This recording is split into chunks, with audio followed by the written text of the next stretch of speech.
The Pinball Enterprise, and last I left off, I did get all the Aztec decals on the bottom of the saucer. Still got a lot more to go, but that part of that project is completed. So after that, I decided just to jump around just a little bit. So I started working on the neck, a little bit of the secondary hull, which is still wet, as is the pylon here. So we're trying to get all that smoothed out with the soft brush.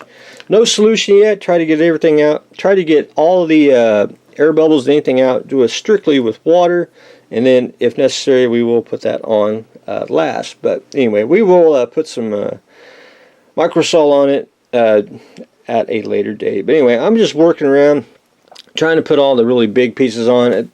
One thing about aftermarket decals is you know, they're great, but you know, after a while, once you start getting all the big decals out, you start having little sheets, so you got to try to stage everything so you can, you know, make more of a assembly line.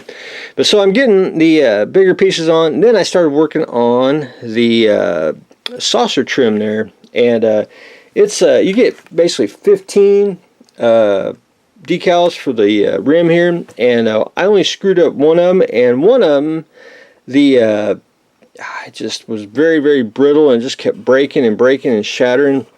So I just ripped it off, and it's going to be back here in the back. What I'm going to do is, once I get the rest of them on, and barring any other malfunctions with the decal, I'm just going to go in and paint the stripe here with the light gray, and that'll just be the easy fix. So no big deal.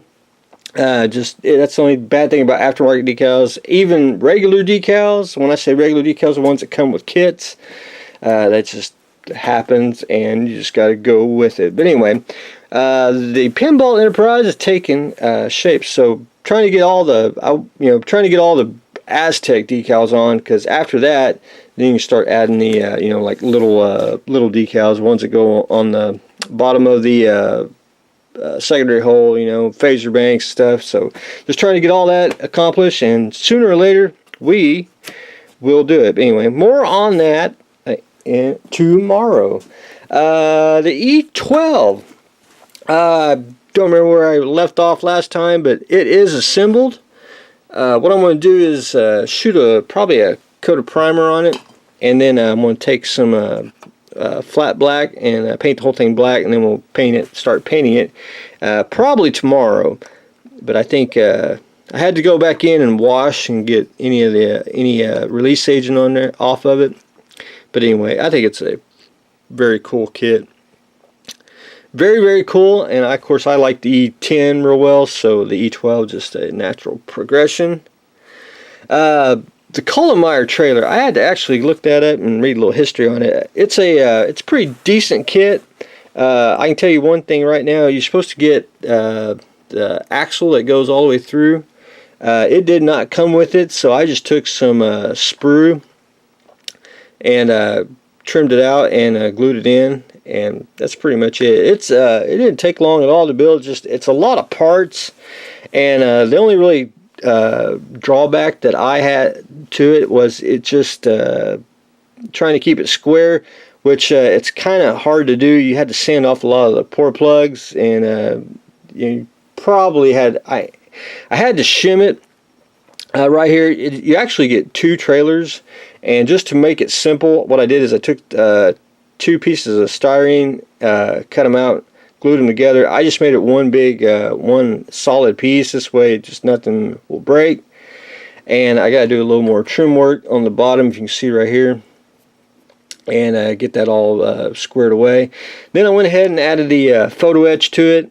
If you can see on the side here, little wheels, and I guess little guards that go on the side, and a little trailer hitch there, and we are good to go. It's basically something like that. But anyway, we're going to paint that just a Panzer gray, and what I'm going to do is, after I do a little more trim work, I'm going to go ahead and paint it, primer it, and shoot it flat black, because most of everything on here is black anyway, the tires and all that, and then I'll just shoot it with gray, and it should be very quick. So hopefully probably paint that in about a day, and we'll be able to finish that up probably next week. But anyway, that's the cullemeyer trailer. So anyway, not a bad, very unique kit.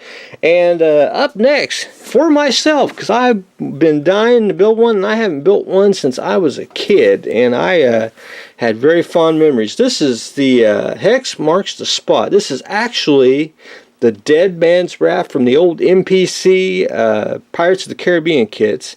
And I only remember 2 kits growing up, and I vaguely remember this one. The other one is the pirate where he's in the quicksand. I remember that one extremely well.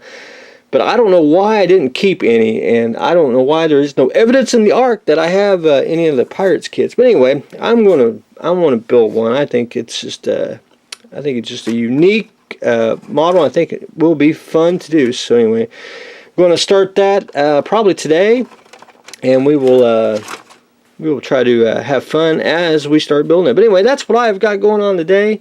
Going to start the Jolly Roger Hex Marks the Spot kit. We are getting ready to primer the E12 and the cullemeyer trailer, and of course decal duty continues on the Pinball Enterprise. So that's what I got going on today, so stay tuned for the next exciting episode.